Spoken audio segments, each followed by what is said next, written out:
আসসালামু আলাইকুম রহমতুল্লাহি আবরাকাত। প্রিয় অ্যানভিশন বিডি ফ্যামিলি এবং আমার প্রাণপ্রিয় উম্মা, আপনাদের মধ্যে যে যেখানে আছেন, যে অবস্থায় এই ভিডিওটা আপনাদের চোখের সামনে পড়ছে, আপনাদের কাছে আমার রিকোয়েস্ট, আপনারা অনলাইনে তো অনেক ভিডিও দেখেন, সারাদিনই তো টিকটক ফেসবুক স্ক্রল করতেই আছেন। তো আমরা তো অযথা অনেক সময় কাটাই। সো আজকে আমার রিকোয়েস্ট হচ্ছে যে এই ভিডিওটা যদি আপনার চোখের সামনে পড়ে, এটা আপনাদের দেখার অনুরোধ জানাচ্ছি। এটা আপনার আমার স্বার্থেই, আমাদের ব্যক্তিগত জীবনের কিছু চিন্তার বোধোদয়ের জন্য। সো যাই হোক, আজকের এই বিশেষ ভিডিওটা যার উদ্দেশ্যে আমার বানানো, তিনি হচ্ছে আমাদের সুনামগঞ্জ জেলার বাংলাদেশ জামাতি ইসলামীর প্রয়াত অন্যতম একজন মানুষ, অ্যাডভোকেট আবুল বাশার সাহেব। তার আগে আমি জাস্ট আপনাদের সাথে আমার ব্যক্তিগত দুটো কথা শেয়ার করতে চাই। এক, এই যে দেখতেছেন আমি যে জায়গাটায় আছি, এটা জঙ্গল মনে হলেও এটা আমাদের একটা পারিবারিক কবরস্থান। আমার ঠিক পিছন দিকে যেই কবরটা, এটা হচ্ছে আমার দাদার কবর, এবং তার পাশেই যে খালি জায়গাটা দেখতেছেন, এটা হচ্ছে আমার দাদির কবর। এবং এই যে পাশে যে আরো কবরগুলো দেখতেছেন, এখানে আমার বড় চাচা, ফুফু অনেক শুয়ে আছেন। এটা আমাদের ব্যক্তিগত কবরস্থান। তো এই কবরস্থানে এসে কথা বলার উদ্দেশ্য এবং এই কবরস্থানটা নিয়ে আপনাদেরকে বলার উদ্দেশ্য হচ্ছে যে আমাদের ফ্যামিলিতে বিগত 10 বছর ধরে আমার চাচা এবং বাবার সাথে একটা খুব বাজে একটা পরিস্থিতি এবং মামলা মোকদ্দমা চলতেছে। তো যার জায়গা নিয়ে মামলা মোকদ্দমা চলতেছে, উনি কিন্তু ওই যে আমার পিছনে শুয়ে আছে। তো যাই হোক, আজকের মূল টপিকে আমি আসি। সুনামগঞ্জ জেলা আইনজীবী সমিতির যে 500 মতো আইনজীবী আছে, তার মধ্যে উনি একটা ব্র্যান্ড। আজকের এই ভিডিওটা যখন আমি রেকর্ড করতেছি তখন হচ্ছে 27 তারিখ, উনি ঠিক 2 দিন আগে মারা গেছে। গতকালকে ওনার জানাজার নামাজ অনুষ্ঠিত হয়েছে। তো আপনারা কল্পনাও করতে পারবেন না যে জানাজার নামাজে এত হাজার হাজার মানুষের ঢল। আমাদের অত্র অঞ্চলে আশপাশে থানা, জেলা, সিলেট বিভাগ, আসলে দেখেন এই যে মানুষ বিভিন্ন জায়গা থেকে ছুটে আসছে ওনার ভালোবাসার টানে। উনি কিন্তু একজন বাংলাদেশ জামাতি ইসলামের কর্মী ছিলেন, বড় একজন দায়িত্বশীল ছিলেন বলেই যে ছুটে আসছে, বিষয়টা এরকম না। উনি একজন ভালো মানুষ ছিলেন বলেই বিভিন্ন জায়গা থেকে কিন্তু মানুষ ছুটে আসছে, হাজার হাজার মানুষের দল আপনারা দেখতেছেন অলরেডি। তো আমার বেসিক্যালি উনি বাংলাদেশ জামাতি ইসলামের একজন অন্যতম দায়িত্বশীল ব্যক্তি ছিলেন। ছাত্র জীবন থেকেই শিবিরের সাথে সম্পৃক্ত ছিলেন, বা উনি ইসলামী আন্দোলনের সাথে সম্পৃক্ত ছিলেন। এই বিষয়গুলো ছাপায়ও সবচেয়ে বড় যে বিষয়টা আমি হাইলাইট করতেছি, এটা হচ্ছে উনি যে খুবই খুবই একদম বড় মাপের মানুষ ছিলেন, একজন আল্লাহওয়ালা মানুষ ছিলেন। এটা ওনার কাজে কর্মে, প্রতিটা চলাফেরায়, ওনার যে ফ্যামিলিতে যদি আপনারা তাকান, ওনার সন্তান, ওনার জীবনযাপন, সবকিছুতে কিন্তু এটা একদম স্পষ্ট। আপনারা যদি একটু খোঁজ নিয়ে দেখেন, আপনারা দেখবেন ফেসবুকে বা বিভিন্ন জায়গায় সোশ্যাল প্ল্যাটফর্মগুলোতে ওনাকে নিয়ে অনেক লেখালেখি হয়েছে, এবং লেখালেখি হওয়ার মতো মানুষই উনি।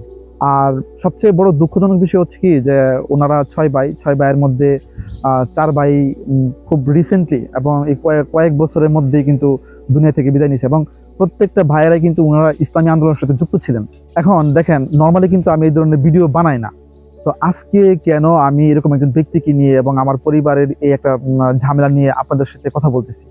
দেখেন, আমার প্রত্যেকটা বিষয় এবং আজকে কথা বলার মূল উদ্দেশ্য হচ্ছে এই যে অ্যাডভোকেট আবুল বাশার রাহিমাহুল্লাহ, উনি যে মারা গেলেন, দুনিয়া থেকে যে চলে গেলেন, উনি কিন্তু খুব বেশি বয়স হয়েছে তা না। সো এই দেখেন, উনি কিন্তু জীবনের খুব গুরুত্বপূর্ণ একটা সময়, দেখেন চারদিকে ওনার কিন্তু এখন দায়িত্ব নেওয়ার সময়, উনি চারদিকে এখন জয় জয়কার, ওনাদের যে আন্দোলনের যে একটা সময়, বর্তমানে সামনে যে বাংলাদেশ জামাতি ইসলামের যে ভবিষ্যৎ, এবং বিগত 15 থেকে 16 বছর 20 বছর ওনারা নির্যাতিত ছিল, কিছুই করতে পারে নাই। সেই ক্ষেত্রে এই মুহূর্তে আইসা উনি ওনার কর্মজীবনেও সফল, এবং উনি ওনার যে রাজনৈতিক জীবনেও কিন্তু একজন সফলতার পথেই পৃথিবীকে সুন্দরভাবে দেখে যাওয়ার সময়।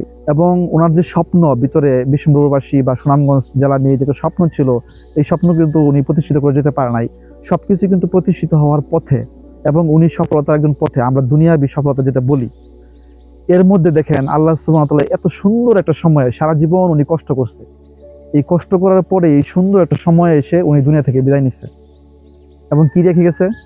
ওনার সব কিছু। ওই দেখেন, উনি এত ব্যস্ত একজন মানুষ ছিলেন, ওনার চেম্বারে শত শত মামলা, অত ব্যস্ততা, হ্যাঁ, এত কিছুর পরে দেখেন উনি দুনিয়া থেকে বিদায় হয়ে গেছে। ওনার এই ব্যস্ততাগুলো কে সামলাবে? ওনার রেখে যাওয়া যে কাজগুলো কারা করবে?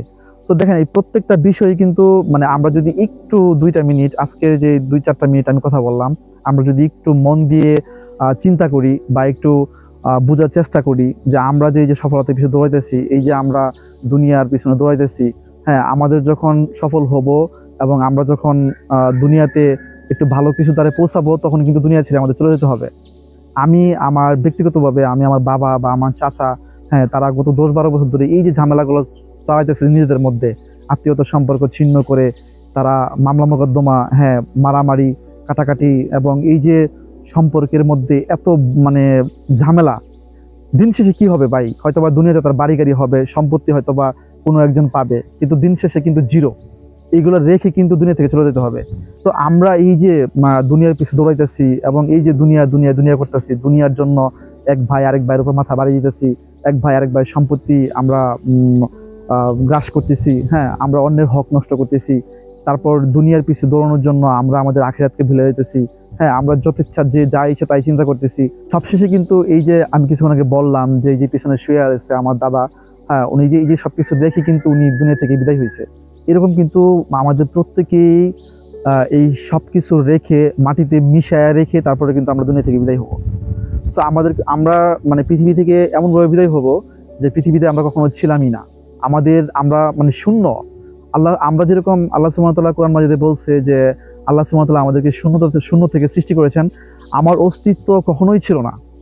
এই মহাবিশ্বে আমি নুরুজ্জামান বলে কোনো অস্তিত্ব ছিল না। আল্লাহ সুবহানাহু ওয়া তাআলা অস্তিত্বহীন একটা জায়গা থেকে আমাকে অস্তিত্বে আনছে, এবং এই পৃথিবী থেকে কিন্তু আমি এমনভাবে বিদায় নিব যে আমার অস্তিত্ব আর নাই, আমার নাম গন্ধ কিচ্ছু থাকবে না আগামী 100 বছর বা 200 বছর পরে।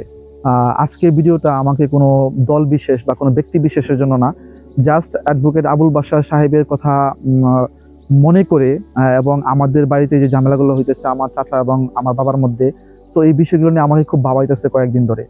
তো ভাবলাম যে আপনাদের সাথে এই বিষয়টা শেয়ার করি, জাস্ট এইটুকুই। আল্লাহ সুবহানাহু ওয়া তাআলা আমাদের প্রত্যেককে ভালো ভালো চিন্তা এবং ভালো ভালো কাজ করার তৌফিক দান করুক। আমিন। সবাই ভালো থাকেন, সুস্থ থাকেন, নিরাপদে থাকেন। ধন্যবাদ সবাইকে।